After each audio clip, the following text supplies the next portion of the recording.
Hey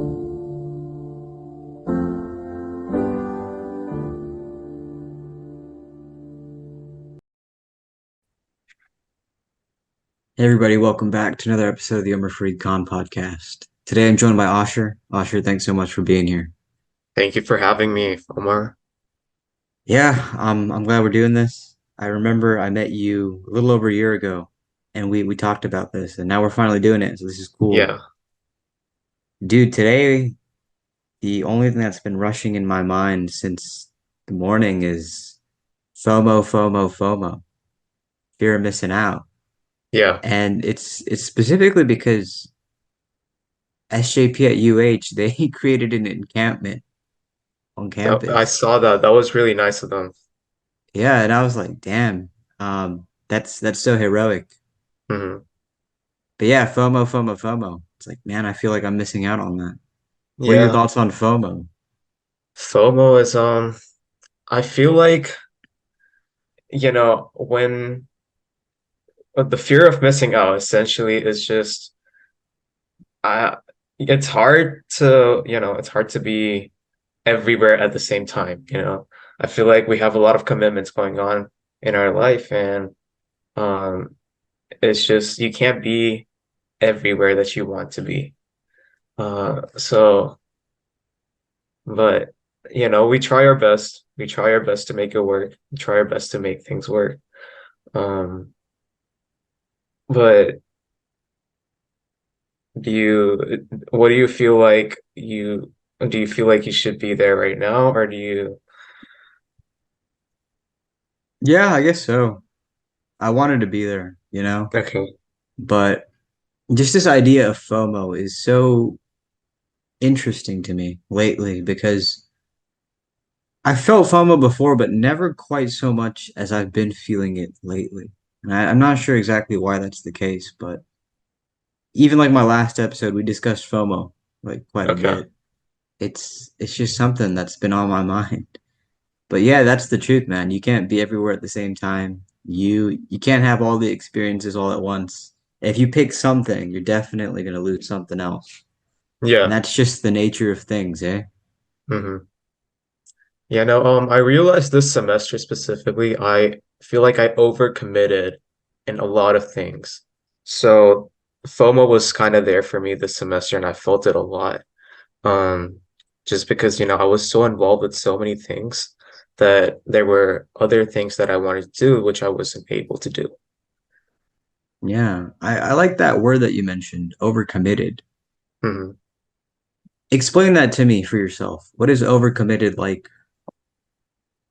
So for me, I was involved with a bunch of organizations this semester. Um, Overcommitted essentially means that, I put my time and effort into all those organizations, and I felt like there were other organizations that I could have put that effort into. Not saying that the ones that I put my effort into weren't, essentially beneficial for me or weren't I wasn't interested in them fully, but there were other organizations and other events that I was also interested in. But essentially because of time conflict and, um essentially just feeling tired, I wasn't able to hit everything. How are you able to detect when you've overcommitted? Well, first of all, physically, if you're feeling tired, you're feeling burned out, you essentially have overcommitted, probably. Um, and then, if you are looking at your schedule and you see that you don't have any time for yourself to, you know, just relax for a bit, then, you've probably overcommitted as well. Yeah. I also like how you mentioned burnout. I'm not sure I have found the best way to deal with burnout yet. Because I know I've had moments where I've experienced it, but it's like, okay, well, how do you get over this hurdle? I don't know that I've come to that point yet. But what is it like for you when you get burned out? Do you have any techniques to overcome that afterwards? Honestly, sleeping. sleeping is like the best way to get over a burnout. I Your like that body is just, response. yeah. Um, Essentially, you just want to relax your mind. And for some people, it's, sleeping. For others, it can be hanging out with their friends, just taking a nice, peaceful walk outside or something. Just, you just want to relax yourself, essentially. Yeah. I've noticed many times where sleep is kind of like the answer to Hmm. certain stresses. It's like, okay, I think you just need to take a nap. And then you wake up, you're like, Yeah. okay, I feel a little bit more level-headed now. Okay. And then a lot of times it's the opposite for me. I just feel like a lot of times, I take out my stress in the gym. So just that's like my peace, that's my peaceful space. So a lot of times just go out to the gym for an hour or two and just it's just me and my music and just me putting in work just gives me happiness essentially. It releases those hormones and makes you feel um at peace. Mm. How often do you go to the gym? Um, so I used to go around 3 to 4 times a week, but this semester has been, like I said, overcommitted. So I've been slacking, I feel like. Interesting. Yeah. Interesting. Another thing I wanted to ask you about that whole overcommitment is how do you personally decide what you choose versus what you let go of? And I know So, there's many ways to answer that question, but I'm yeah, just curious. there's a lot of factors that go into it. First of the one of them being your interest. If you are interested in those things, you should go for them. Another one is being, your friends. A lot of times, I did stuff because my friends were also involved in those things. So that's also that's also like I guess a point for you to do something. It attracts you into doing an event or getting involved with an organization, knowing that your friends or people that you know are there. Uh, and yeah, that's essentially that's those are the deciding factors for me. My interest and people that I know. Yeah. Have you ever found yourself in situations where you were interested in something, but you didn't go for it? Yeah, there there have been times where I wanted to do stuff, but again, because of time commitment, like for example, one of my friends, he's been pressuring me to join him in teaching Quran at a masjid for Sunday school. And I'm involved with other organizations that have meetings on Sundays specifically. So as much as I want to, teach Quran to the kids or do Sunday school for kids, I'm unable to do that because I've already made a commitment to another organization. Yeah. So it's the FOMO kicks in there. I imagine it does. Have you ever found yourself breaking a commitment? Yes. Again, I try not to do that, but if I have a legitimate reason, like for example, I'm sick or if I genuinely cannot make it, a lot of times the family comes first for me. So, last minute plans with family, I tend to prioritize those, just because I feel like I haven't been spending as much time with my family as much. So, I sometimes, yeah, I do find myself breaking commitments, but I try not to do that. Yeah. It happens. Breaking commitments happens. Hmm. When you're involved in all the things that you're involved in, what has it taught you the most? And I'm curious about this because before COVID, I used to have like a to-do list and I'd set up my Hmm. calendar and I'd have things filled out. But then when the quarantine happened, I threw all that in the trash. I was like, you know, I don't think I really need that. And then when we came out of the quarantine, um, I, it's taken me a minute to get back into it, but I feel like I'm kind of slowly getting back there to Hmm. organizing to-do lists and having my calendar set up. I've noticed, especially in the past few weeks, that whenever I list something on my calendar, it gives me like a sense of like it makes my day feel a little bit more fulfilled. Like, oh, I was there and I did this and I did that. Hmm. And it's like I'm living an actual life. And Yeah. I find that an interesting thing. It's happened a lot more frequently these days than it has in a minute. So I'm curious, when you get involved in things, do you feel like that? Like, wow, I'm actually a part of this. Like I'm living a life. It's fulfilling. Or what is that experience like for you? Yeah, so just like you during COVID, I was just staying at home most of the time. I was really lazy, wasn't doing much. And then after COVID, I started to feel a sense of that I'm not being productive. And so that's why I took the initiative and to get involved with like more organizations, more events. And that does make me feel fulfilled. It makes me feel like I'm productive and that, I'm actually doing something with my life. So, yeah. Yeah. I've noticed sometimes being there, like to something, it it makes you feel like you're actually doing something. And then sometimes being there, you feel like, wait, why am I here? Kind of a thing. I've noticed that for like different things in my life. And I feel like that's related to FOMO too. Like sometimes your intention might be, hey, I don't want to feel FOMO, so you show up to something, and then you Hmm. realize, well, I wasn't really missing out on anything at all. And then other times you go, say, for the right reasons, and you're like, hey, I went for the right reasons, I had the right intentions, it Hmm. felt fulfilling. Yeah, for sure. That's happened to me quite a few times where, I go just for the fear of missing out. And, I get there and it's just, like, why am I here? I wasn't really missing out on much. I could have just stayed home. I could have studied or I could have done something else with my time that would have been more productive. And then, a lot of times you go in there for the right reasons, like you said, and you end up actually feeling really good. You feel like that you spent your time really well and you put in the effort and you end up feeling good. Yeah,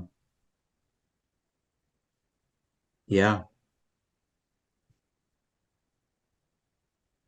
So how do you when you are being productive, do you feel a burnout usually towards the end of the day, or it's just you know, like for example, you've had a really busy day and let's say you've had the right intentions, you're going there for the good reasons. Do you usually feel a burnout at the end of the day, or is it just like, you feel good about yourself? Well, it's interesting because what I've noticed about myself when it comes to burnout specifically is that I'll be able to detect it, like, oh, I'm feeling burnt out, but I won't have the best way to deal with it. I'll be like, wait, but who cares if I'm burnt out? I'm still gonna, keep going. I'll still have the energy to keep going and doing something. And I noticed that that just like tires me out even more. And then I kind of just, I'm in my own zone for a minute. But in terms of productivity, I don't know. It's an interesting thing. Like I've noticed, like for example, when it comes to assignments, like hey, you got to write like two papers in a day or something. I could be having this momentum where I'm just writing, and it feels great. It feels amazing, and I feel like I could keep on going. But the thing is, like as soon as I'm done with the thing, whatever it is, then it's like, oh, okay, done. Now you can go Yeah. back to doing whatever you were doing. So I guess something that I'm interested about when it comes to productivity these days is what's the next thing to do, and how to deal with that burnout appropriately when it comes, but also keeping in mind what's the next thing to do, what's the next Uh-huh. thing to shift my focus attention to. Yeah. I know a lot of people say to, if you have something that you need to get done, like for example, assignments, try to get them done as soon as possible, just so you don't have to deal with the burnout. But for me specifically, I feel like I work better when I'm under stress. So I usually wait until the last minute to do all of my assignments, just because I feel like I can get a lot more done in a short period of time. Uh, just because of that mentality. Like when you say you're locked in, um, that mentality. It only stays for like a few hours. So I use those few hours really, you know, I really preciously, and I get as much done as I can in those few hours. That is a funny thing you mentioned because I remember reading a post that Tim Ferriss had made, and he was talking about how basically he's talking about like the deadline and how the deadline influences people to Hmm. work, harder, smarter, whatever. And he was speaking, I think, from a creative perspective. And what he was sharing was that um, set up a deadline for yourself and stick to it because when you have that deadline there and you need to finish by then, you're just gonna do it. You're gonna put in the best that you can put in at that moment. And don't be afraid in thinking that, oh, it's not as good as if I took like my long, sweet time. Because he says what's gonna end up happening is all the efforts you put in up until that deadline, they're gonna be as good or just as good as however long it would have taken you. And so I just thought that was a very interesting thing to read from him because Yeah. it kind of liberated a perspective in my head that just that the power of the deadline, it can make you do the best work you can do if you have a deadline in your head. It's not an easy thing to abide by, but it helps. Hmm. If you could recommend one book or one piece of literature, what would it be? Good question. There's this one book I read some time ago. It's called As a Man Thinketh by James Allen. Okay. I remember I read that in like 2 or 3 days. It was really good. It was really good. And basically he just talked about how things are how you think them to be. A lot Mm. of our life is based on perception. And so if you perceive things positively, then there's a good chance that they'll go that way. Not like a naive optimism, but just Yeah. have like a constant cheerfulness. And I love that actually, like in Islam as well, Allah Hmm. says that He is how we perceive Him to be. Our Lord is how we perceive Him to be. If you think only good things about Him, that's who He is to us. Yeah. And so yeah, that was a pretty good book. I felt like As a Man Thinketh by James Allen. But what about Okay. you? Um, I have not read any books recently. Um, I guess the best piece of literature that I can advice would be the Sirah, or the stories of it's basically compilements of um what the prophet used to do, what the prophet used to like. And it's basically um an instruction manual on how to live your life. Yeah. Is there a story from the Prophet, peace be upon him's life, that you feel like was really enlightening for you? Yeah, so there's a story about how there was a man, he came by and he peed, or he urinated in front of the mosque. And all the Sahabas there, they were getting ready to attack him, just because that's something that's like completely unacceptable. But the Prophet was there, and Prophet Sallallahu Alaihi Wasallam, he was there, and he stopped the Sahabas and he was like, uh let him finish. And then he went over to him and he talked to him nicely, and helped him understand that this is something that's unacceptable. So I feel like being not too quick to judge others, and if they are doing something that is unacceptable, teach them in a positive manner. Using negative reinforcements is can lead them away and stray them away from uh the goodness of this world, essentially. Yeah, very good story that you shared. And that's not always an easy thing to do. Hmm. I remember I was reading a book, I think, by Russell Brand. It was either I was reading one of his books or I just heard him speaking. Hmm. And he was talking about how so many of us are like subconsciously judging each other. And I remember when I heard that from him or read that from him, it was enlightening for me. I was like, Hmm. wow. I have to kind of pause myself and kind of take a step back and be like, I let me experience the person for who they are before I start judging them. Yeah. Do you feel like you get judged too often? Uh, I do feel that way, but essentially, I try not to blame them for judging me because it's in our human nature to judge others.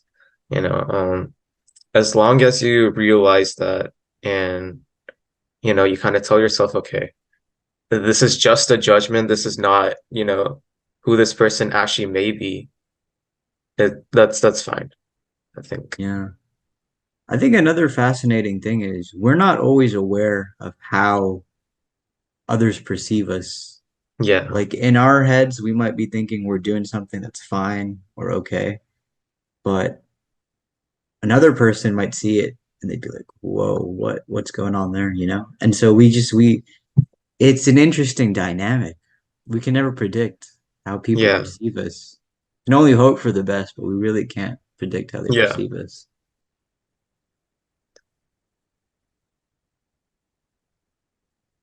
It's Yeah. it's a little scary at the same time, just because, someone that you might think is close to you or someone that you feel like they wish the best for you, they might not be wishing the best for you just because of, um how they perceive us essentially. Have you ever In their experienced that? I have not personally, but I've heard stories of others dealing with essentially fake friends. Mm. Yeah. You know, something interesting was when I first wrote my book, and I like told some people about it that I thought were like my friends. I was shocked because the sort of reactions on their faces were as if I had delivered the news of somebody's death. And I was Wow. like, no way. Like, it's just, like people can always fake words, right? And like Hmm. fake a smile, but there's like that initial reaction on someone's face that you can't miss. And Yeah. I was kind of dejected by it. I was like, damn. So like one thing I've been thinking about for many years is how do people react when you deliver good news to them? Then how do they react when you deliver bad news to them? Because I remember this one time I knew a guy who I thought was like a friend of mine, and I bombed a test, and I told him about it, and I could see it on his face, like for the first like 2 seconds, a smile flashed on his face, and I was like, whoa, like what was that all about, dude? So it's interesting, huh? How that is a thing. Hmm. It's funny you mentioned the initial reaction because I feel like that tells you a lot about that person.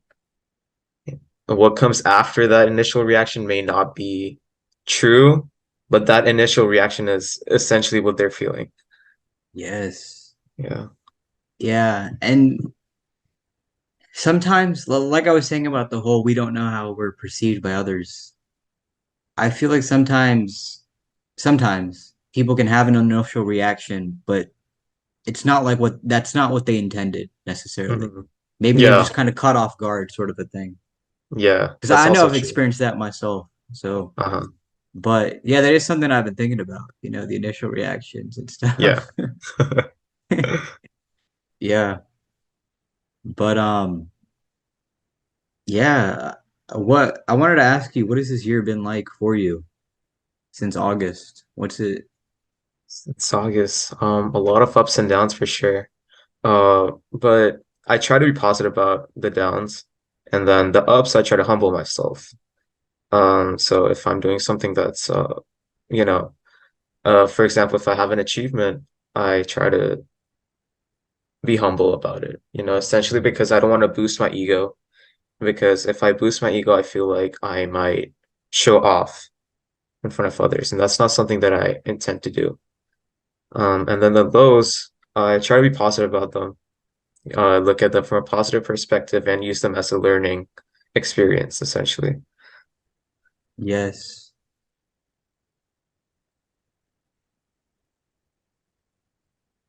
one of the things that I remember talking to a friend about was how I'm afraid of mob mentality.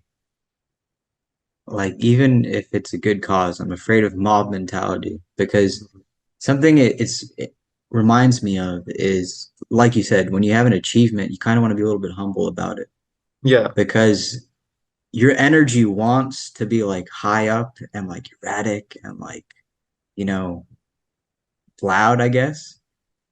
But you yeah, got to keep it kind of calm. And you got to keep it calm when you also fail too. You got to keep it in that middle area. yeah, And so when I'm surrounded by different people, it's the same thing. yeah. Do you experience mob mentality on, I guess, UH or your college, or is Well, it I'm with just saying in family? general, Okay. like if somebody took me to a basketball game, I would not be as hyped up as they are. Or if they took me to a concert or something, or there's like a lot of people gathered. Yeah. Of course, it depends what the circumstance is, what the situation is, but I'm just not that hype, man. I'm cautious to take on the energy of the crowd. Okay. Yeah. But I was gonna say, Aashir, I'm curious. Do you have any closing thoughts? Anything you felt like you wanted to say we didn't get a chance to, or something on your mind that you wanted to express? Um, yeah, I want to talk about a little about how Ramadan was for me specifically. Um, so it was this year specifically was kind of challenging. I felt like I feel like I was really connected to Allah subhanahu wa ta'ala, and I feel like I really increased my my spirituality. But academically, I feel like this was really Ramadan specifically, academically, it took a toll on me. Just because, I was up all night, praying, doing ibadah. And then in the morning, I would be tired and skip lectures. And that would, essentially have an effect on me. I would be extremely tired. I just wouldn't feel like doing anything. So especially when Mm, exams came around, it was just it's a little bit of a mixture for me because I felt like spiritually it was really good for me, but academically it was really bad. mm. This past Ramadan for me, I didn't have words for it. Hmm. But then towards the end of it, I came across a video and this girl was talking about how watch this if you hate yourself in Ramadan or something like that. And I was like, damn, those are the words I needed to hear to express myself. And I watched the video, and essentially what she's talking about is, when in Ramadan, perhaps you'll feel guilty. You'll feel like, man, last Ramadan or the Ramadan before that, I felt more connected, where I felt more on top of my game. I was doing a better job. And this one isn't like that. And she was explaining, but hey, that's okay because this is just how you're perceiving it. Ramadan, you're not supposed, it's not like you're supposed to feel amazing during Hmm. Ramadan. If you're just doing the obligatory things, if you're doing what's important, that's what matters. And I remember hearing that, and that was incredibly liberating for me to hear. Yeah. And I felt like that was just a great thing that introduced a change for me, like post Ramadan, like up until Mm. now. So that's how it went for me. But it was interesting to hear that from you. Yeah. Is there anything else that you wanted to mention or say or curiosities? Not specifically. What about you? I can't say. I can't say, but I'm really happy that we did this because Yes. it's been a minute. We've been trying to do this and I'm trying to just get back into the game. Uh-huh. So this is cool. Yeah, no, I used to see your videos being posted in the MSA group chat. I've been seeing this for like a long time, and I was like, man, I gotta get on this. And now you So made I'm it. I'm I'm extremely happy to be here. Yeah, I'm extremely happy to have you here. and you're episode 106. I like Nice. talking to you in person, in real life. You got a cool energy about you, so Hmm. it's cool being that we were able to do one of these. Yeah. Alhamdulillah. Well, yeah, yeah, alhamdulillah. But Asher, I suppose until next time, eh? Inshallah. Inshallah.